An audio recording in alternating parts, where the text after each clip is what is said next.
Good morning sir. ஒரு ஆளை காணவர் எங்க போயிட்டாரு? உத்தியோகம்னா இதெல்லாம் உத்தியோகம். ஒழுங்கா படிச்சிருந்தா நல்ல உத்தியோகத்துல வந்திருக்கலாம். ஒவ்வொரு கிளாஸ்லயும் 3 வருஷம் இருந்தா என்ன ஆறுது? பிளாட்பாரமா சுரங்கமா கண்ட இடத்துல தூங்க வேண்டியது இருக்கு. உத்தியோகம் இப்படி மனுஷன் வாழ்க்கை.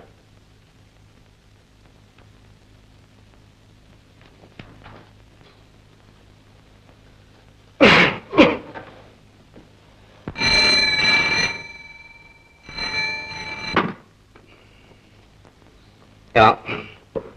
Don't disturb me, please. Nuisance.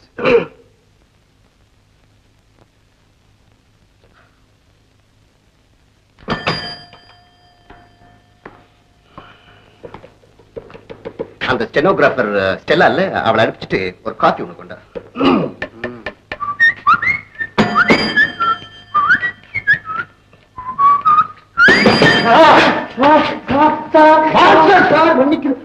ஐயோ நான் வந்து ஐயோ தெரியாம அதுல அது இன்னொரு தடவை இப்படி பண்ண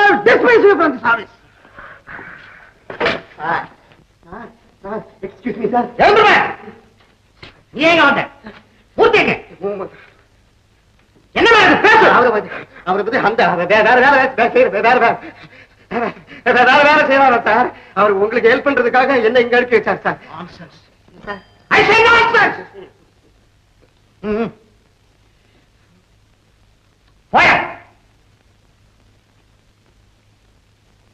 என்ன மாதிரி இழிக்கிறேன்? ஸ்டீவன்சன் ஸ்டீவன்சன் யாரே? ஸ்டீவன்சன் ஸ்டீவன்சன் என்ன அவருக்கு சிரிச்ச முகமாவே இருக்கு சொல்லிருக்காரு சார். அதாவது the cultivate the fashion of the smiling face. சரி சரி சார். என்னப்பா கோட்டை என் கோட் உனக்கு எதுக்கியா? சார் கொடுக்கமா இருக்கு சார். என் உயிர் எடுக்காத தேசம் வெளியே போக்க. நல்ல மாதாஜி உன்னால உபகாரம் இல்லாட்டால் உபகாரம் வேண்டாம் சார். எனக்கு பைத்தியமா சார்? உண்மையை சொல்றேன் சார். கைய காலை புடிச்சுக்கிடுச்சு முன்னுக்கு வரணும் சார். காக்கா பிடிக்கிறேன் சார். உள்ள வேலையை ஒழுங்கா செய். நீ ஒண்ணு காக்கா பிடிக்க மாட்டேன் சார். ஒழுங்கா இருந்தா எவன் சார் முன்னேற முடியும்? இப்ப நீங்க தான் இருக்கீங்க வச்சுங்க. ஒழுங்கா இருந்தா வந்துட முடியுமா? ஐயோ உங்க சொல்லல சார். நீங்க என்ன நீங்க அர்த்தம்? அதாவது வெளியே வந்து பாருங்க சார், அவன் உத்தியோகத்துக்கு என்னென்ன வேலை செய்யறாங்க.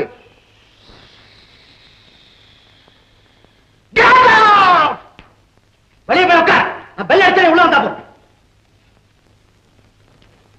சார் நான் பெல் அடிச்சா நீங்க வருவீங்களா சார்?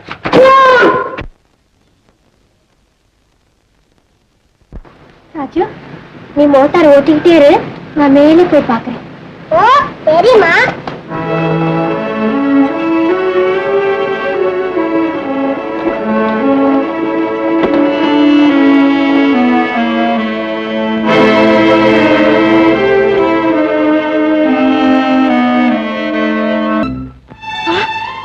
ராஜு ராஜு ரொம்ப நன்றி. ராஜு ராஜு ராஜு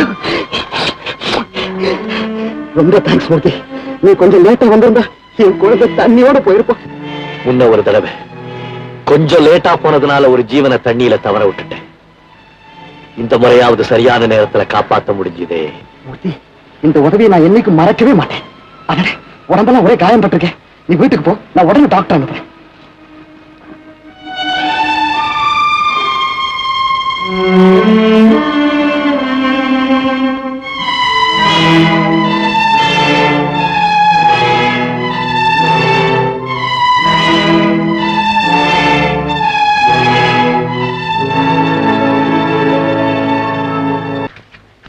சாப்பிட வாங்க மாமா. சாப்பாடு என்ன வேண்டி கிடக்கு? ஏன் மாமா இப்படி எதுலயுமே ஒரு பிடிப்பு இல்லாம இருக்கிறீங்க? நீங்க வாழணும். வாழ்க்கையில இவ்வளவு சலிப்பு இருக்க கூடாது. கோமதி, கடந்து போனதை மறக்க தெரியணும். இல்லைன்னா இனிமே நடக்க போறது நல்லதாயிருக்குங்கிற நம்பிக்கையாவது வேணும். ரெண்டும் இல்லாட்டி போனா இங்க சலிப்பு தான் மிஞ்சும். மாதா உடல் சலித்தாள், வல்வினையேன் கால் சலித்தேன், வேதாவும் கை சலித்து விட்டானே. நாதா விருப்பையூர் வாழ் சிவனே, இன்னுமோர் அன்னை கருப்பையூர் வாராமற்கா.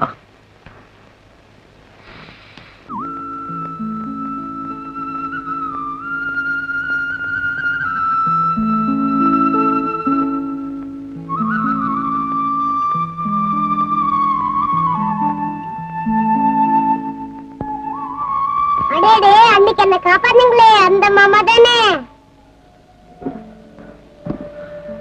ஆமாப்பா. வாங்க மாமா விளையாடலாம். நான் வரலப்பா, நீ போய் விளையாடு. என்ன மாமா அது? சரி, ஒரு கதையாவது சொல்லுங்க மாமா. கதையா? ஆமா, நான் எங்க அம்மாவுக்கு தினமும் ஒரு புது கதை சொல்லி ஆகணும். நீங்க ஒரு கதை சொன்னீங்கன்னா அதை நான் எங்க அம்மாவுக்கு சொல்லுவேன்.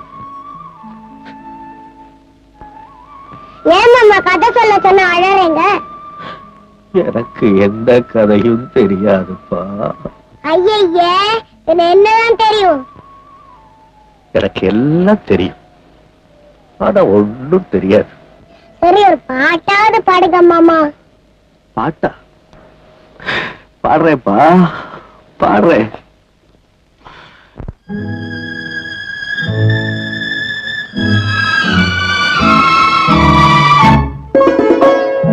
என்னை இளம் கீற்றினிலே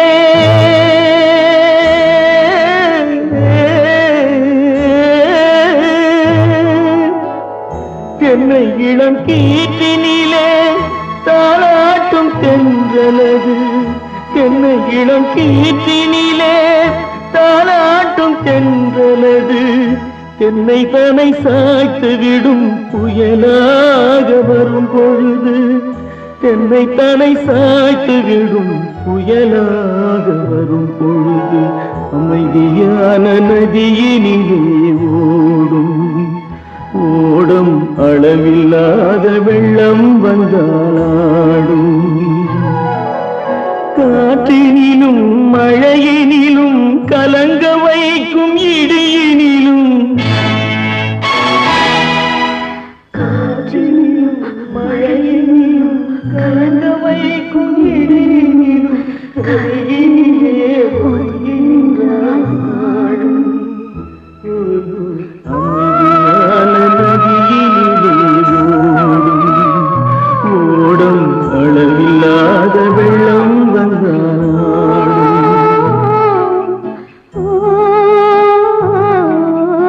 அமைதியான நதியினிலே நதியினிலே நதியினிலே ஓடும்.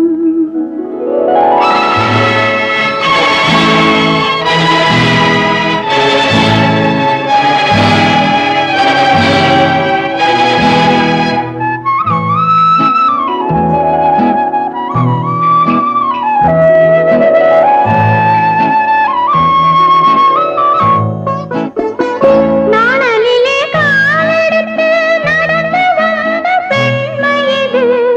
நாணம் என்னும் தென்றலிலே தொட்டில் கட்டும் மென்மையது.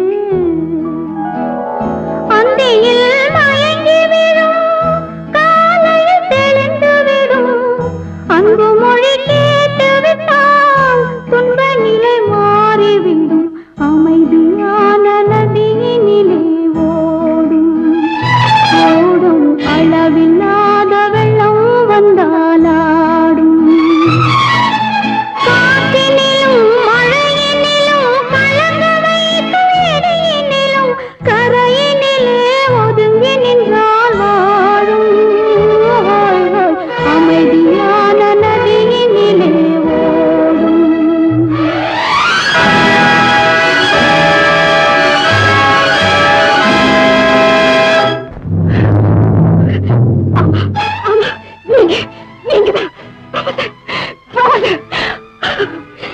எனக்கு இப்ப நல்லா நினைவு வந்துடுச்சு. அதுக்கு நீங்க உட்கார்ந்து நான் ஓடி வந்தேன். நாம ரெண்டு பேரும் படகுல பாடிக்கிட்டே போறோம். அப்புறம் நான் தனியா போய் படகு படகு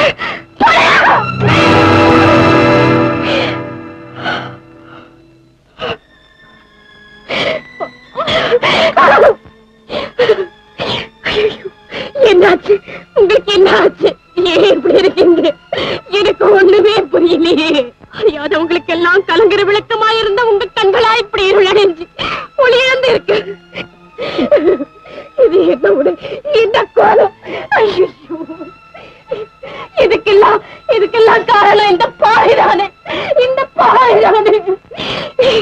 இதுக்காகவா? உங்களை இந்த நிலைமையில பார்க்கறதுக்காகவா? லட்சிய புருஷனான ப்ரொஃபசர் கிருஷ்ணரையே கணவனாக அடையணும்னு நான் சபதம் எடுத்தேன். இல்ல ராதா, அந்த ப்ரொஃபசர் கிருஷ்ணர் செத்து போயிட்டு. ஆனா அந்த ராதா மறுபடியும் பிறந்துட்டான். அந்த ப்ரொஃபசர் கிருஷ்ணன் மறுபடி பறக்கவே மாட்டாராதா.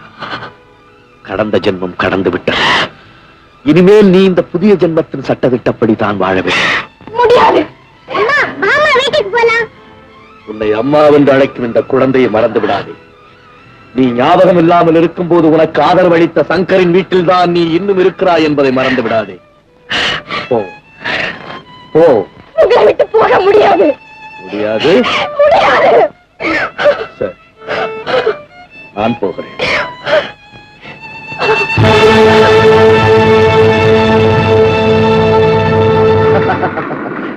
Mister Ramu, mining syndicate partner mister Vincent உங்க திறமையை பத்தி ரொம்ப பிரமாதமா எனக்கு லெட்டர் எழுதியிருந்தார். இவ்வளவு யங் ஏஜ்ல இந்த சுரங்கங்களுக்கெல்லாம் பார்ட்னர் ஆகிறதுனா அது சாதாரண விஷயம் இல்ல. I congratulate you. I am really honoured by your visit. ரொம்ப thanks mister Shankar. The mine is well kept. By the way, நான் நாளைக்கே ஊருக்கு போறான் இருக்கேன். அப்படியா? அதோட என் லட்சிய ப்ரொஃபஸரோட படத்தை நான் படிச்ச காலேஜ்ல நானே திறந்து வைக்கப்பேன். Very good. நீங்க நாளைக்கே ஊருக்கு போகலாம். Thank you. Mister Ramu, we are just nearing the mines. I see. Be careful.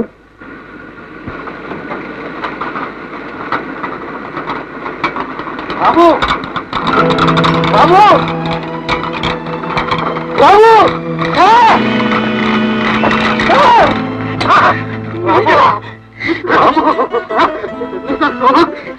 நீங்க எப்படி வந்தீங்க?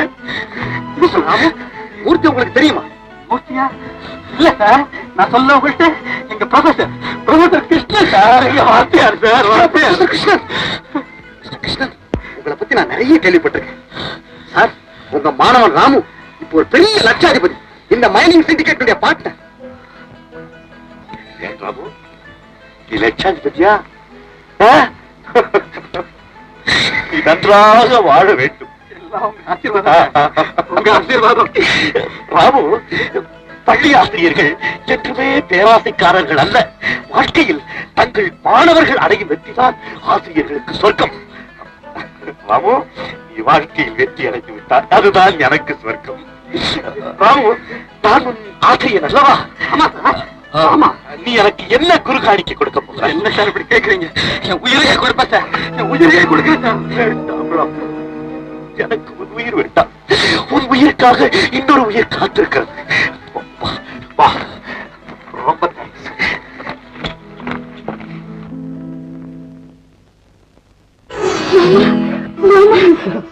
ஆமா கோமதி, ராமு, எந்த ராமுக்காக நீ இவ்வளவு நாள் வாய்ப்பு கண்ணீர் செஞ்சிருந்தாயோ கோமதி, என் மாணவன் ராமு. சாரி, என் முதலாளி ராமு. ராமு, என் முதலாளி. கோமதி, ராமு இப்போது பெரிய லட்சாதிபதி.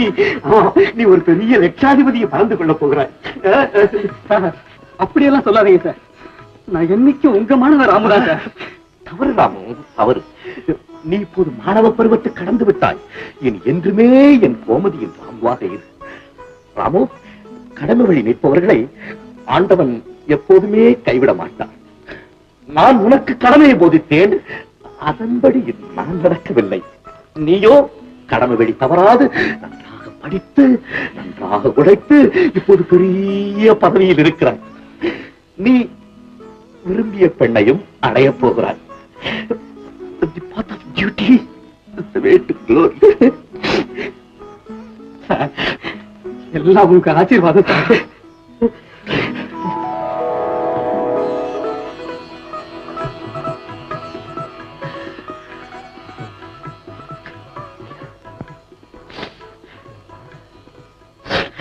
வெகு நாட்களுக்கு பிறகு சந்தித்திருக்கிறீர்கள். பேச வேண்டியது எவ்வளவோ இருக்கும். பேசுங்க.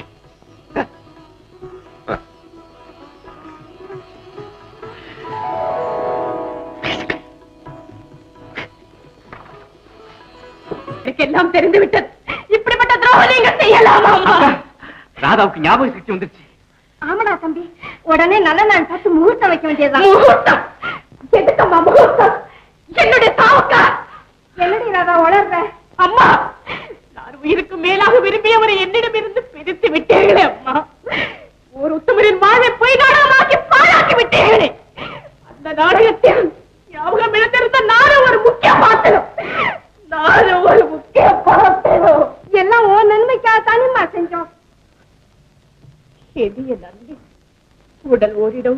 ஓரிடம் என்று வாழ்வதா என்னுடைய நன்மை? அம்மா, உங்களுடைய பேராசைக்கு என்னுடைய வாழ்வை பலியாக்கி விட்டீர்களே அம்மா, பலியாக்கி விட்டீர்களே. ஆனால் என்னை கடவுள் கைவிடவில்லை. நான் அவரை சந்தித்து விட்டேன். அந்த கிருஷ்ணன் எங்கேயுமா வந்துட்டான்? ஆமா, நீங்கள் என்னை கொன்று விட்டீர்கள். ஆனால் அவர் எனக்கு மறுபிறப்பு கொடுத்து விட்டார். உனக்கு மறுபரப்பு தந்ததே சங்கரடி, சங்கர். ஆயிரக்கணக்கில் பணத்தை செலவு பண்ணி உனக்கு வைத்தியம் பண்ண. அவர் இல்லாட்டி நீ பிழைச்சிருக்கவே மாட்ட. ராதா, இந்த வீட்டுக்கு ரெண்டக நினைக்கலாமா? என் மீதுள்ள ஆசையா கிருஷ்ணன் பதவி இழந்து அந்தஸ்து இழந்து இன்று ஒரு சாதாரண வேலைக்காரனாக நிற்கிறார். நீங்கள் அவருக்கு செய்த கொடுமைக்கு என் கண்ணீரால், என் அன்பால், என் சேவையால் தான் நான் ஈடு செய்ய முடியும். நான் ஈடு செய்ய முடியும். இப்ப நீ என்ன செய்ய போற? பணத்தாசை பிடித்த உங்களை விட்டு இந்த வீட்டை விட்டு போக போகிறேன். எனக்கு வாழ்வு கொடுக்க மறுத்த நீங்கள் என்னுடைய கடைசி லட்சியத்தையாவது நிறைவேற்ற விடுங்கள். அது உன் லட்சியமாக இருக்கலாம், ஆனால் ஆண்டவனின் கட்டளை அதுவல்ல. நாம் இருவரும் சேர்ந்து வாழ வேண்டும் என்பதுதான் ஆண்டவனின் கட்டளையாக இருந்திருந்தால் அன்று நீ ஏரியிலே மூழ்கி இருக்க மாட்டாய், நானும் குற்றவாளி குண்டிலே நின்றிருக்க மாட்டேன், என் தாயும் என்னை விட்டு போயிருக்க மாட்டாள். நான் உங்களை பிரிந்து வாழ வேண்டும் என்பதுதான் ஆண்டவன் கட்டளையாக இருந்தான். நான் இழந்திருந்த ஞாபகத்தை எனக்கு திருப்பி கொடுத்திருக்க மாட்டான். ராதா, சங்கரின் குழந்தைக்கு ஒரு நிழல் தேவை, வீண் பிடிவாதம் செய்யாதே. உள்ளமும் உடலும் உங்களை விரும்பும் போது பேருக்காக மட்டும் நான் எப்படி சங்கரின் மனைவியாக வாழ முடியும்? ஆதரவளித்த ஒரு உத்தமருடன் கபட வாழ்க்கை நடத்துவதுதான் சர்வ வழியா? நீங்களே சொல்லுங்கள். வாழு பயணத்தில் தான் என்னை ஏற்றுக்கொள்ள மறுத்து விட்டீர்கள். சாவு பயணத்திலேயாவது எனக்கு அந்த பாக்கியம் கிடைக்கட்டும்.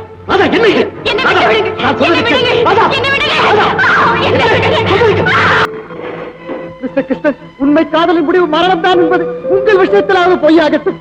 நான் வீட்டுக்கு போன பிறகுதான் எனக்கு எல்லாம் உண்மையும் தெரிய வந்தது. எனக்காக, என் குழந்தைக்காக நீங்கள் வாழத்தான் வேண்டும். வருங்கால மாணவ சமூகத்துக்காக நீங்கள் வாழத்தான் வேண்டும். ஆமாம், நீங்கள் வாழத்தான் வேண்டும். பாருங்கள், பாருங்கள்.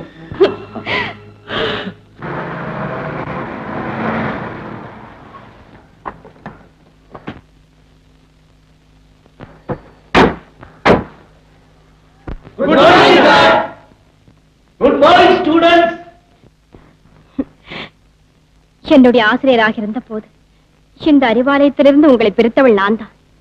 என் கணவரான பிறகு உங்களை மறுபடியும் இங்கு அழைத்து வந்து அதற்கு பிராயச்சித்தம் தேடிவிட்டேன். உங்கள் கடமையாற்ற செல்லுங்கள்.